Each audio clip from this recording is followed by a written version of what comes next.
안녕하세요. 오늘도 사연살롱을 찾아주셔서 감사합니다. 저는 결혼 문턱까지 갔다가 파혼을 하고 다시 싱글이 된 30대 여성입니다. 예정대로였다면 저는 지금쯤 결혼을 하고 남편과 3년차 신혼생활을 하고 있을 텐데요. 어쩌면 한 아이의 엄마가 되어 있을지도 모르겠어요. 하지만 사람 일이 마음처럼 되지 않는다고 이래저래 많은 이유로 저는 아직 싱글의 인생을 살고 있는데 돌이켜보면 아직 30대지만 제 인생은 충분히 다사다난했답니다. 단도직입적으로 말씀드리자면 저는 입양아였거든요. 요즘은 부모가 있지만 시설에 버려지는 아이들도 많다고 하던데 저는 철저하게 부모가 누군지도 모르는 갓난아이였을 때부터 시설에 있었대요. 그래서 이름도 생일도 구하원 원장님이 만들어주셨다고 들었는데요. 사실 이런 사실도 저는 까맣게 몰랐어요. 앞서 말씀드렸듯이 제가 돌이 막 지났을 때 지금의 부모님에게 입양되었기 때문에 저는 제가 그런 출생의 비밀이 있는 줄도 몰랐죠. 그러다 제가 중학교 2학년 때 친할머니로 하여금 모든 사실을 알게 되었는데요. 그때 들었던 말은 잊을 수가 없어요. 지 근본도 모르는 게 어찌 지 주제도 모르고 설칠까. 너는 최대한 내 눈에 띄지 마. 넌 여기 올 자격도 없는 존재야. 여기가 어디라고? 이렇게 말씀하셨는데 저는 바보처럼 저 말이 할머니가 저를 좋아하지 않기 때문에 하는 악의적인 농담인 줄로만 알았어요. 하지만 심각해진 집안 분위기와 불같이 화를 내던 아빠, 그리고 급하게 제 귀를 막으며 침울한 표정의 엄마의 모습에 저는 금방 그것이 사실이라는 걸 직감했는데요. 한창 사춘기의 핵을 지나고 있던 저는 충격에 빠질 수밖에 없었어요. 이런 말 좀 부끄럽지만 제가 부잣집의 무남동녀로 모난 구석이 많은 아이였거든요. 그런데 고아 출신이라는 것도 모르고 부모님이 제 친부모라 철석같이 믿으며 아나무인으로 살았다는 게 그 순간 저를 너무 수치스럽게 만들었어요. 그도 그럴 게 제가 엄마를 너무 사랑했지만 동시에 엄마를 너무 만만하게 봤던 저는 엄마한테 짜증도 많이 내고 이거 해달라 저거 해달라 힘들게 하는 자식이었거든요. 그리고 제가 입양아라는 걸 알게 된 순간 내가 무슨 자격으로 지금까지 이 많은 걸 누리고 살았을까. 모든 것이 내 것이 아니라는 생각과 동시에 죄송스럽게 느껴졌는데 그런 이유로 중요하다면 중요한 중3이 다 끝나도록 방황을 했어요. 그렇게 저는 부모님 속을 시꺼멓게 태웠고 지금이라도 친부모를 찾겠다며 가출을 하기도 했는데 지금 생각해도 부모님에게 너무 죄송한 짓만 골라서 하던 아이였죠. 그러다 그런 저를 백방으로 찾아다니고 단 한순간도 저를 친자식이 아니라고 생각한 적이 없다던 부모님의 진심 어린 사랑에 저는 방황을 끝내고 비로소 정신을 차렸는데요. 그때 제가 왜 입양을 오게 되었는지 부모님의 사정을 알게 되었어요. 사실은 엄마가 아기를 낳을 수 없는 몸이었어.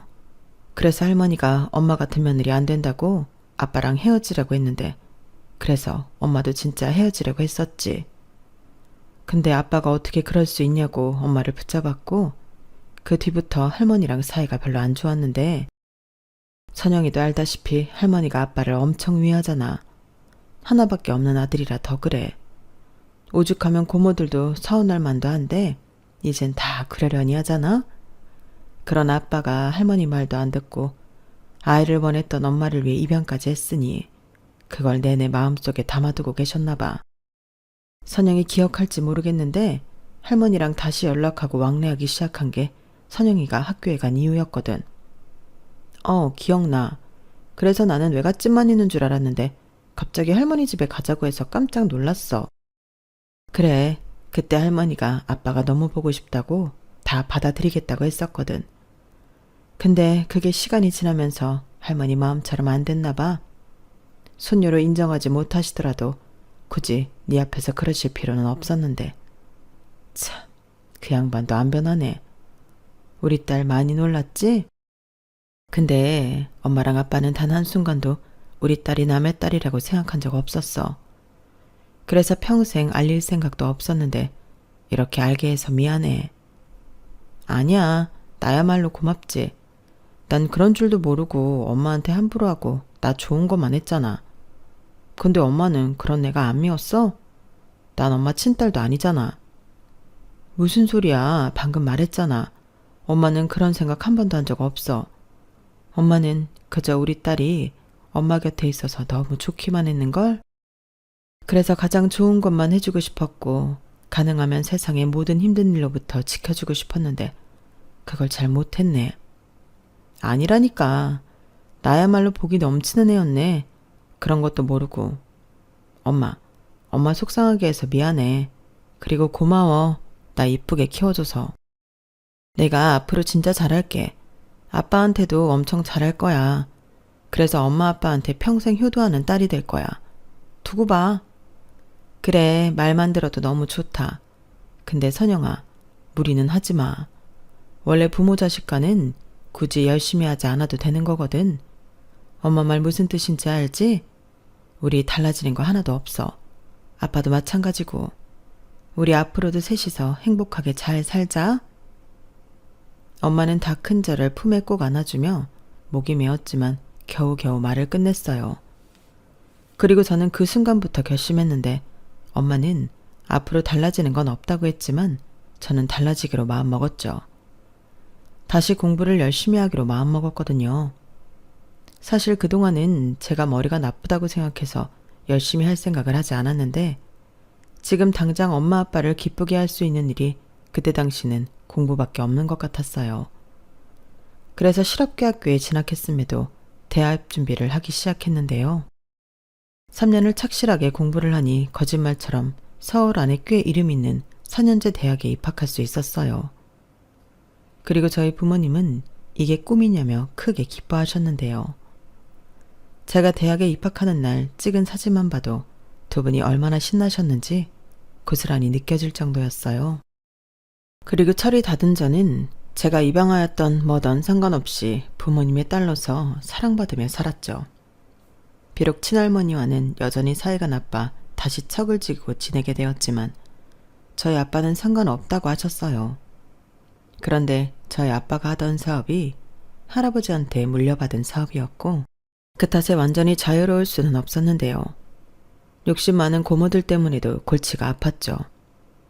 하지만 언제나 위기를 기회로 만들며 회사를 키우던 아빠는 집에 오시면 회사에 무슨 일이 있던 없던 상관없이 늘 가족들 사이에서 가장 웃긴 사람이 되었는데 그 때문에 저희 가족은 모였다 하면 늘 웃음꽃이 피었어요. 그렇기 때문에 다른 사람들도 저를 마냥 부잣집에 사랑만 듬뿍 받고 자란 외동딸로만 알고 있었는데요. 저도 굳이 제가 입양하라는 걸 밝히지 않았어요. 사실 대학에 들어갔을 때 숨길 일도 아니라고 생각했던 저는 친해진 친구나 선배들에게 제가 입양된 아이라는 걸 이야기했는데 그 후로 태도가 달라지더라고요. 솔직히 그때는 아무렇지 않은 척했지만 상처였는데요. 그런 일을 몇 번 당하다 보니 굳이 제 아픈 이야기를 할 필요가 없다고 생각했어요. 그리고 그런 불편한 말을 하지 않으니 저는 주변에 사람들도 많고 회사 생활도 아무런 문제가 없었는데 그러다 문제의 그 남자를 만나게 되었죠. 그 남자는 저희 회사 거래처 담당 직원이었는데 처음부터 묘하게 통했어요. 말도 잘 통하고 분명 업무 때문에 만났는데 시간 가는 줄 모르고 심지어 헤어질 때 아쉬운 마음마저 들더라고요. 그러다 그날은 그 남자 업무로 만나 이야기하고 바로 퇴근이라 어쩌다 보니 둘이 식사를 하게 되었어요. 그리고 그날 완전 눈이 맞아버렸는데요. 알고 보니 그 남자도 저한테 관심이 엄청 많았더라고요. 그래서 저를 만날 때면 늘 신경 쓰고 나왔고 업무상 미팅이라는 것도 있고 최대한 제 비위도 맞췄다고 했는데 저는 그게 저한테 잘 보이기 위함이 아니라 일을 잘 성사시키고 싶어 그런 줄 알았어요. 그런데 일과는 상관없이 저한테 잘 보이려 했다니 저는 그 남자의 솔직한 고백에 홀랑 넘어가고 말았는데요. 성인 남녀가 서로 호감을 갖게 되었는데 사귀지 않을 이유가 없었어요. 그렇게 저희는 연인 사이가 되었어요. 그리고 2년여의 연애는 정말 행복했는데요. 그러다 3년이 되어갈 즈음 그 남자가 먼저 깜짝 프로포즈를 했어요. 사실 관계가 깊어지면 깊어질수록 저에겐 고민이 하나 있었거든요.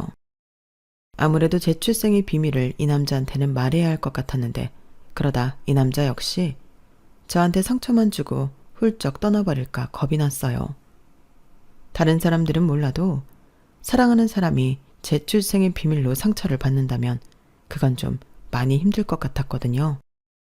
하지만 피한다고 피할 수 있는 문제가 아니었기에 저는 큰맘 먹고 사실을 털어놓기로 마음먹었는데 그날 얼마나 긴장했는지 모릅니다. 저기 나 할 말이 있는데 내 프로포즈에 대한 답해주는 거야? 나 이럴 줄 알았으면 더 잘 꾸미고 올걸. 아니 그게 있잖아. 나 자기한테 해야 하는 말 있어. 그게 뭐냐면 뭔데 이렇게 뜸을 들여. 왜? 자기 집 망했어? 뭐? 갑자기 그게 무슨 말이야. 우리 집이 왜 망해? 농담이야. 자기가 하도 얼어있길래 그냥 해본 말이지. 뭔데? 나는 자기가 하는 말이면 다 상관없으니까 편하게 말해. 뭔데? 놀라지 마. 나 사실 우리 부모님이 친부모님이 아니야. 아기 때 입양됐어. 뭐? 그게 정말이야? 나도 중학교 때 알았는데 엄마가 아이를 낳지 못해서 나를 입양하게 됐대. 근데 난 진짜 그런 건 생각도 못할 정도로 사랑만 받고 컸거든. 자기 많이 놀랐지? 남자친구가 된 그 남자는 제 말에 꽤나 놀란 듯 바로 대답하지 못했어요. 하지만 이내 방긋 웃으며 그랬구나. 자기 부모님 정말 대단하시다. 존경스러워. 라고 했는데요. 그 후에도 자기는 제가 입양하건 친자식이건 상관없다고 했어요. 그러면서 또 그딴 게 뭐가 중요해. 내 앞에 있는 이선영이라는 사람이 제일 중요하지. 다른 사람들은 자기 조건이 너무 좋으니까 나더러 집안 보고 만나냐고 하지만 나는 진짜 순수하게 자기가 좋아서 만났어. 근데 오히려 자기가 그런 비밀이 있다고 하니까 더 홀가분하다. 그럼 이젠 내가 내 마음이 진실하다는 걸 사람들한테 증명할 수 있잖아. 라고 했는데 그 말을 들었을 땐 저 역시 세상을 다 가진 듯 기뻤어요. 그래서 내가 남자 하나는 정말 잘 만났구나. 집에 가서도 부모님에게 자랑할 정도였는데요. 그 후 예비시댁에 인사를 갔을 때도 예비시 부모님은 저를 정말 환대해 주셨어요. 그리고 예비시 어머니는 당신 아들한테 들었다며 저희 부모님은 정말 대단하신 분들이라고 평생 잘해드려야 한다고 말씀하셨는데 어찌나 인자하시고 사랑이 넘치시는 분이었는지 이런 집이라면 하루라도 빨리 시집와서 한 가족이 되고 싶은 심정이었어요. 그리고 상견례 겸 양가 가족들이 모여 가볍게 식사를 하기로 한 날이 있었는데 분위기가 정말 좋았죠. 부모님들끼리도 나이대가 비슷해서 대화가 잘 통했거든요. 게다가 예비 시아버님도 작긴 했지만 사업을 하고 계셨는데 그렇기 때문에 더 잘 통했던 것 같아요. 그렇게 저희는 양가가 허락한 예비 부부였고 시댁에서는 하루빨리 날을 잡아 결혼시키자고 했지만 저희 부모님이 이렇게 갑자기 딸을 뺏어가면 너무 서운하다고 한 6개월 뒤쯤에 날을 잡자고 하셨어요. 그러자 예비 시아버님이 아니 우리가 뭐 영영 딸을 뺏겠다는 것도 아닌데 너무하시네. 저는 하루빨리 며느리 보고 싶은데요. 라며 농담 반 진담 반 너스레를 떨었고 저희 아빠는 허허 호탕하게 웃으며 아직 제가 마음의 준비가 안 돼서 그래요. 아들만 둘인 사도는 딸 가진 아빠 마음 아마 모르실 겁니다. 이해 좀 해주세요. 안 그러면 식장에서 제가 눈물바다를 만들지도 몰라요. 이렇게 말씀하시며 다시 한번 분위기를 띄우셨는데 모두 웃으며 그러자고 했죠. 솔직히 저는 저희 부모님 마음은 충분히 이해하지만 남자친구가 좋았기에 빨리 결혼하고 싶은 마음이었는데 어쩌겠어요. 저를 너무 사랑하는 저희 부모님이 조금만 더 함께 있자고 하시는걸요. 하지만 그게 나중엔 신의 한 수로 제 인생을 구했는데요.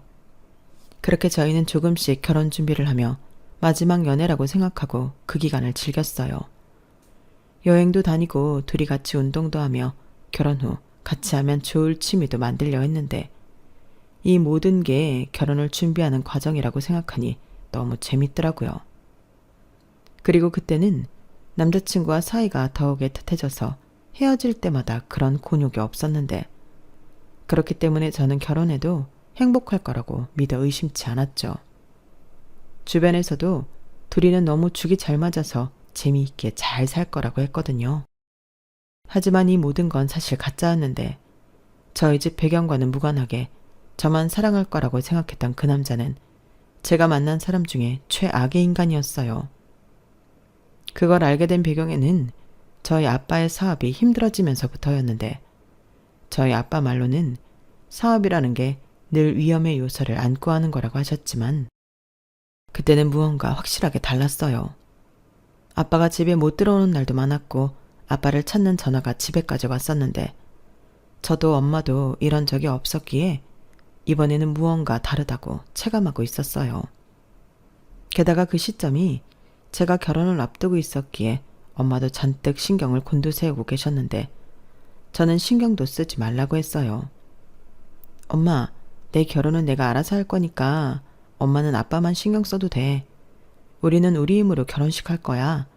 이미 영훈 씨랑도 얘기 다 끝냈어. 정말? 아니 그런 중요한 문제를 언제 둘이 상의를 했어. 그리고 아무리 그래도 하나밖에 없는 자식을 맨손으로 시집 보낼 수는 없지. 누가 맨손으로 시집 간대. 그동안 내가 모은 돈 있잖아. 양과 똑같이 손 안 벌리고 우리 둘이 번 걸로 시작하면 누가 뭐라고 할 사람도 없지. 우리 그렇게 할 거야.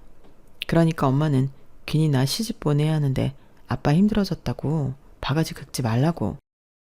너도 참 엄마가 언제 아빠 바가지를 긁었니? 이런 일은 처음이라 엄마도 불안하고 답답해서 그렇지.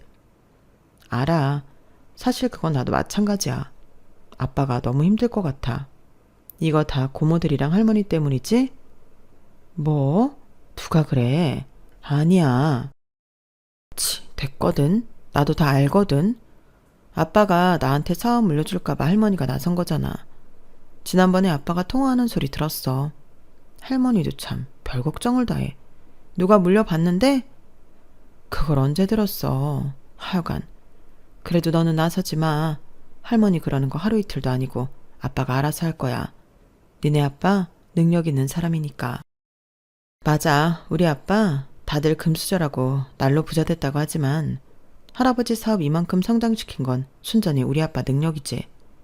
나도 우리 아빠가 금방 다시 괜찮아질 거라고 믿어. 그래. 그나저나 이 위기가 빨리 지나가야 할 텐데.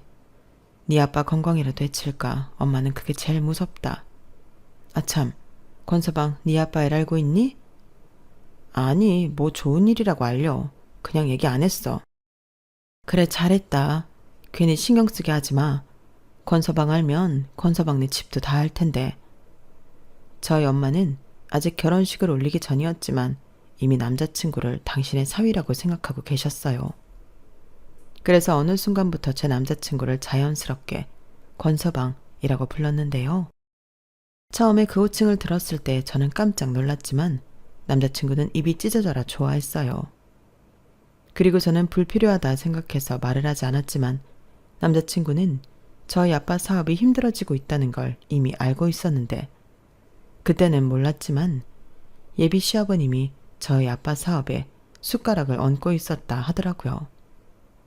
그러니 돌아가는 추세를 제가 말하지 않았어도 예비 시아버님이 알고 있었는데 처음엔 대수롭지 않게 생각하다 상황이 많이 어려워지는 것 같다 판단했는지 이윽고 저에게 괜찮은 거냐고 묻더라고요. 아버님 사업이 많이 어렵다며. 무슨 일인데? 그거 어떻게 알았어? 나도 잘 몰라. 모른다고? 어쩜 자기는 아버지 사업에 대해서 남 얘기하듯이 그래? 지금 많이 심각하다고 하던데 우리 아빠 장인어른이랑 같이 하는 사업 있잖아. 그런 게 있었어? 나는 몰랐는데. 그래서 아버님이 뭐라고 하셔? 뭐라고 하기보다 이러다가 망하는 거 아니냐고 걱정하시지. 우리 결혼도 해야 하잖아. 걱정하시는 마음은 알겠는데 우리 전에 결혼은 우리 힘으로 하기로 하지 않았어? 나는 우리 집에 그렇게 얘기했는데. 뭐? 그걸 말씀드렸다고? 다 참, 그걸 얘기하면 어떡해. 그때는 그냥 해본 소리지. 뭐? 해본 소리라고? 아니, 막말로 없는 집도 아닌데 부모 도움 받는 게 뭐가 어때서? 오히려 있는 집에서 자식 결혼하는데 아무것도 안 해주면 그게 더 이상한 거 아니야? 게다가 자기는 친자식도 아닌데 그렇게 아무런 지원도 못 받으면 사람들이 더 수군거리지. 역시 핏줄이 아니라서 아무것도 안 해줬다고. 지금 말 다 했어? 그거 모독이야. 그리고 내가 우리 엄마 아빠 친자식 아닌 거 누가 아는데? 말 조심해. 왜 흥분하고 그래? 내가 없는 말 지어낸 것도 아닌데. 나는 그런 우려가 있다는 소리를 하는 거야. 지금 우리 집 분위기가 어떤 줄 알아? 괜히 돈 많은 사돈 믿고 사업 제안했다가 뒤통수 맞을까봐 전전긍긍이야. 저는 예전과 180도 달라진 태도의 그 인간을 보며 내가 사랑하던 남자가 맞나 제 눈가귀를 의심했어요. 사랑스럽게 저를 바라봐주고 저에게 사랑한다고 영원히 함께하자고 하던 그 남자는 거기 없더라고요.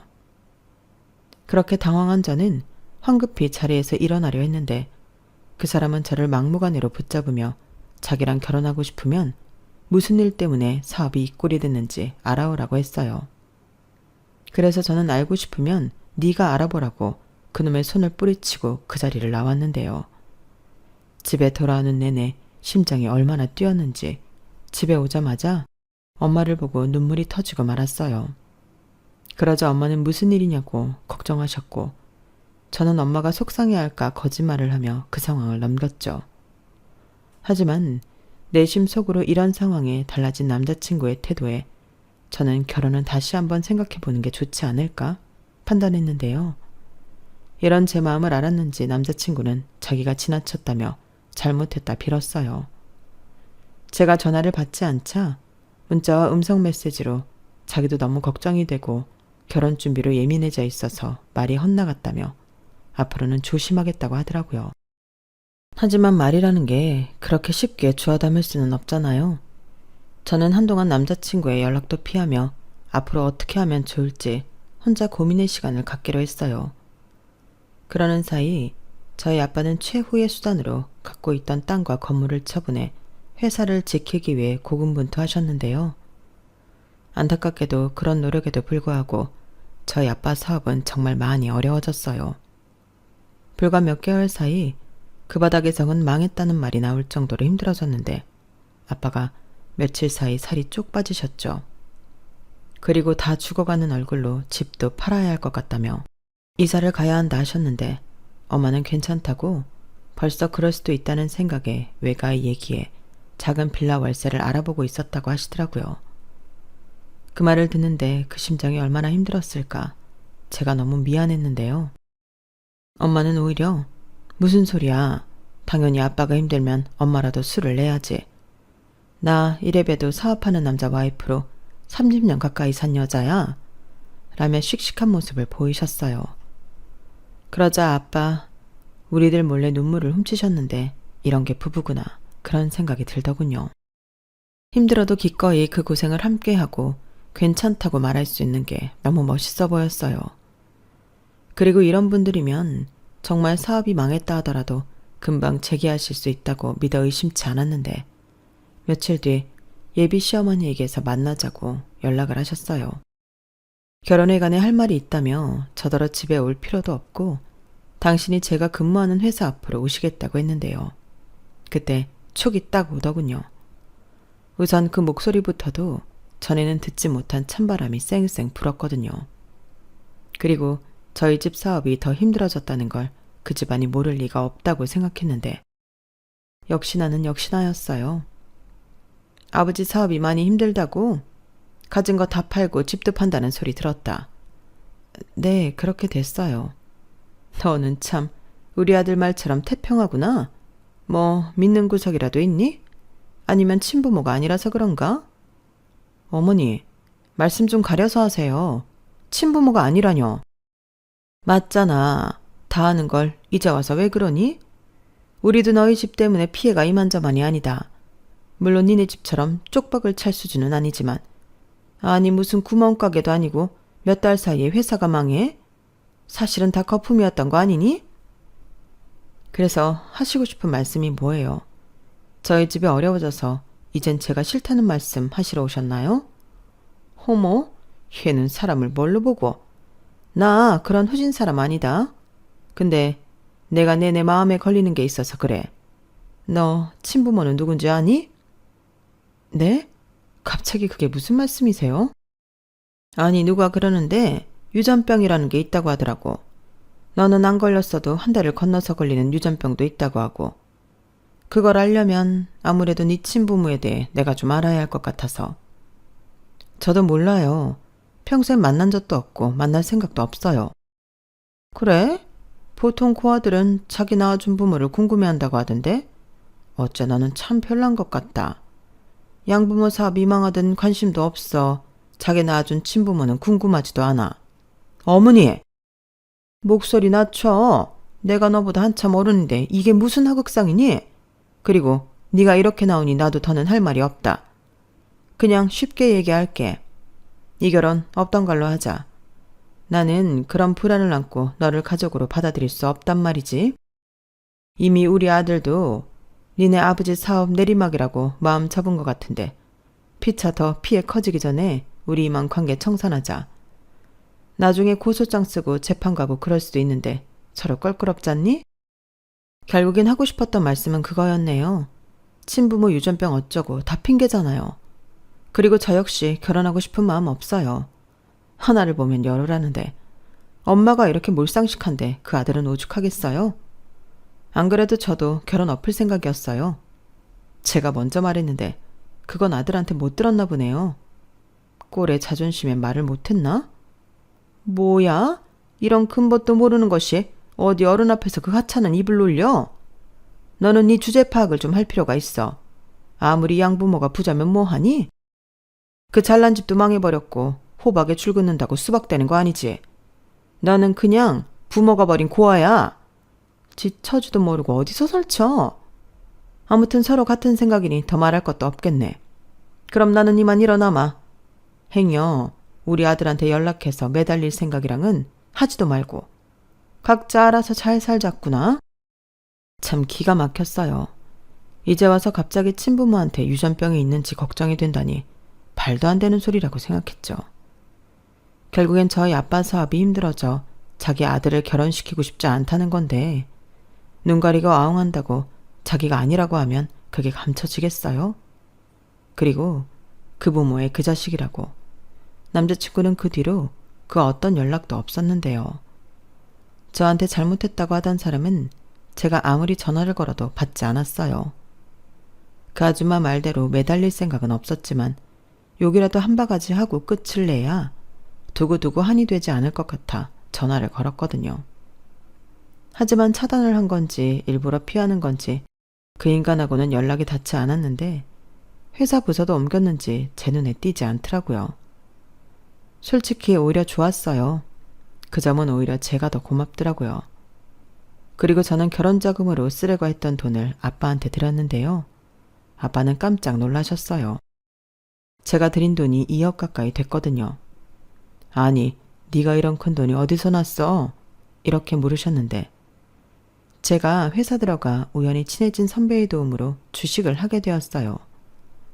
처음엔 소액으로 조금만 넣어봤는데 그게 꽤나 큰 돈으로 부풀었고 처음엔 신기해서 꽤 큰 돈을 넣었다가 다 날리며 부모님 몰래 피눈물을 흘렸는데 그 이후부터는 주식 공부, 경제 공부 그런 것들을 하다 보니 주식에 재미를 붙였어요. 그래서 그 이후에는 제 나름의 기준을 갖고 노하우를 쌓으며 주식을 했는데 그걸 꾸준히 하다 보니 돈을 제법 많이 벌었어요.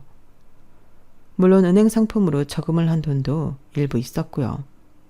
그렇기 때문에 빌어먹을 남자친구가 땡전 한 푼 없다고 해도 제 힘으로 결혼을 준비할 생각까지도 있었는데 그 인간은 철저하게 제가 아닌 제 배경에 침을 흘렸던 거고 이렇게 그 쓰레기 인간들을 거를 수 있게 되어 저는 오히려 잘 되었다고 생각했는데 그 인간들이 저와 저희 가족의 애군이었던 건지 그 인간들이 자기들이 알아서 쓱 빠지자 저희 아빠 사업은 다시금 활기를 찾기 시작했어요. 그건 저희 아빠한테서 회사를 뺏어가려던 고모랑 고모부들도 어쩔 도리가 없었는데 저희 아빠와 오랜 기간 거래했던 사람들이 저희 아빠를 돕기로 마음을 먹었다며 물신양면으로 돕기 시작하셨거든요. 평소 사업을 하시긴 하지만 돈보다 신용과 신뢰를 목숨보다 더 중요하게 생각했던 결과였는데요.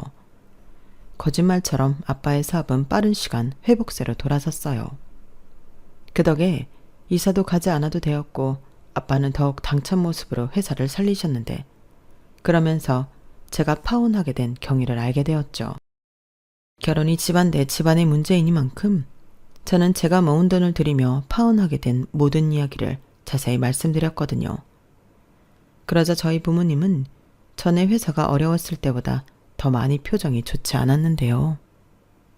이런 이유 때문인지 저희 아빠는 누구나 실수를 한다며 용서를 미덕으로 알던 것과는 다르게 철저하게 복수를 하기 시작했어요.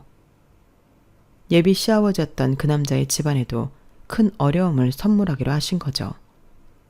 같이 하던 사업은 물론이고 아빠와 호영호재하던 분들에게도 언지를 한 모양이었는데 원래도 작은 회사라 자금이 막히면 언제든 휘청할 곳이었다며 소위 말해 돈줄을 막으셨다 하셨어요. 내 새끼 등에 칼을 꽂았으니 나도 똑같이 해야지. 어디 그 양반 위기대처 능력이라 한번 보게. 이렇게 말씀하셨는데 한 달도 되지 않아 그렇게 연락이 되지 않던 그놈에게서 연락이 왔어요. 아주 태연하게 잘 지냈어? 나는 자기 못 잊어서 그동안 힘들었어. 라고 개소리를 하기 시작했는데 어이가 없어서 웃음이 먼저 튀어나오더라고요.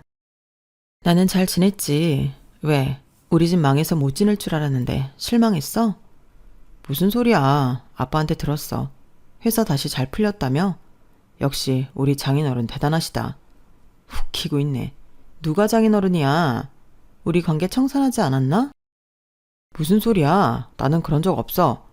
전에 우리 엄마가 찾아간 것 때문에 그런가 본데 나 그 일로 엄마랑 엄청 싸우고 연 끊겠다고 난리도 아니었다니까. 아, 그래? 근데 이제 와서 그걸 왜 나한테 얘기해? 나는 그때 이미 모든 걸 끝냈어. 너는 전화도 안 받았잖아. 그때는 내가 너무 힘들어서 미안해. 그래도 내 진심은 믿어줘. 나 자기 사랑해. 사랑 같은 소리 하네. 됐고 용건이 뭐야? 용건 없으면 헛소리 그만하고 전화 끊고. 저기 당연히 용건은 자기한테 내 마음 전하는 거지. 근데 우리 아빠 사업이 요즘 정말 힘들거든. 우리 아빠 말로는 장인어른이 개입을 하신 것 같다고 하던데? 어머, 우리 아빠가? 누가 그래? 그래, 당연히 아니겠지. 근데 말이야, 자기가 장인어른한테 말씀 좀 드려서 우리 좀 도와주시면 안 될까? 우리 진짜 이번에 힘들어서 집도 절도 다 뺏기게 생겼거든. 저런, 그때 어머님 말씀으로는 꽤 건재하다는 데 말씀하셨는데 그것도 아니었나 보구나. 말은 해볼게. 근데 기대는 하지 마. 우리 아빠도 이번에 느낀 게 좀 많으신 것 같더라고. 자기야, 미안해. 우리 부모님도 굉장히 미안하게 생각하고 있어. 그리고 우리 결혼 다시 해도 좋다고 하시는데. 웃겨. 결혼을 다시 하자고? 친부모한테 유전병 있으면 어쩌냐고 자기는 불안해서 못 시킨다고 하시더니 왜 갑자기 마음을 바꾸셨지? 절대 우리 집 때문에 파혼하는 거 아니라고 목에 핏대까지 세우셨는데 진짜 모냥 빠진다. 자기야, 자기라고 부르지 마. 소름 끼치니까. 나는 그때 분명히 봤어. 너랑 니네 엄마가 어떤 사람인지. 근데 그걸 다 봤는데 다시 너랑 결혼을 하라고? 너는 내가 그렇게 무식해 보이냐? 나 너보다 더 좋은 대학에 더 좋은 회사 다녀. 까먹지 마. 아, 그리고 하나 더. 나는 나를 무척 사랑하는 부모님도 계시고 우리 집은 여전히 부자야. 근데 너는 뭐지? 어디서 상대도 안 되는 게 설쳐? 야, 말이 너무 심하잖아. 돈 있으면 다야? 너는 친자식도 아니잖아. 닥쳐. 누가 뭐라고 해도 나는 우리 부모님 자식이고 나더러 말이 심하다고 하는데 니네 엄마도 나 찾아와서 똑같이 말했어. 그래서 되돌려준 것뿐이야. 그러니 다시는 전화하지 말고 니네 부모랑 잘 지내. 아, 그때 어머니가 그러셨는데? 각자 잘 살자. 저는 전화를 끊고 너무 통쾌해서 하마터면 소리를 지를 뻔했어요. 그 인간 전화번호는 차단해버렸는데 1년도 되지 않아 그 집안 망했다는 소식을 아빠를 통해 듣게 되었죠. 그때 저희 엄마는 그래도 한때 가족이 되자고 한 사람들인데 씁쓸해 하셨고 아빠는 그럴 거 없다고 저런 집안에 우리 딸을 시집 보냈으면 어쩔 뻔했냐고 하셨는데요. 그렇게 다시 저희 집안 여전히 풍족하게 잘 지내고 있어요. 저희 가족을 위협하던 고모랑 고모부 그리고 할머니에겐 아빠가 그에 맞먹는 대처를 했다고 했는데 할머니랑은 영영 연을 끊었다 하더라고요. 그래서 나중에 할머니가 돌아가셨다고 연락이 와도 상주는커녕 손님으로도 갈 생각이 없다고 하셨는데요. 고모들에게도 할아버지가 물려주셨던 회사 자본을 똑같이 나눠먹고 떨어지라고 줘버렸다 하더라고요. 앞서 잠깐 말씀드렸듯이 할아버지가 아빠에게 회사를 물려주실 때는 큰 회사가 아니었거든요. 그렇다고 자금이 아주 많은 것도 아니었는데 그래서 그 돈을 고모 셋에게 나눠가지고 주니 정말 얼마 되지 않았다고 했어요. 작은 고모는 그러지 말고 매달 배당금식으로 얼마씩 주라고 했던 모양인데 아빠는 단칼에 거절해버렸다고 하더라고요. 자기들은 회사를 위해 아무것도 하지 않았으면서 무슨 배당금을 받냐고요. 그리하여 저희 가족은 친가 식구들로부터 철저하게 독립을 하게 되었는데요. 그때 저희 엄마 표정이 굉장히 편안해 보이셨어요. 그동안 마음고생하며 살아온 세월이 많았기에 아빠의 그런 결정을 누구보다 반기셨겠죠. 그리하여 아빠도 그렇지만 저 역시 엄마를 앞으로 평생 위하며 살아갈 결심을 했어요. 저는 지난날 엄마 속을 많이 썩였기 때문에 그걸 만회하기 위해서라도 그 어떤 자식도 부럽지 않을 효도를 할 생각인데요.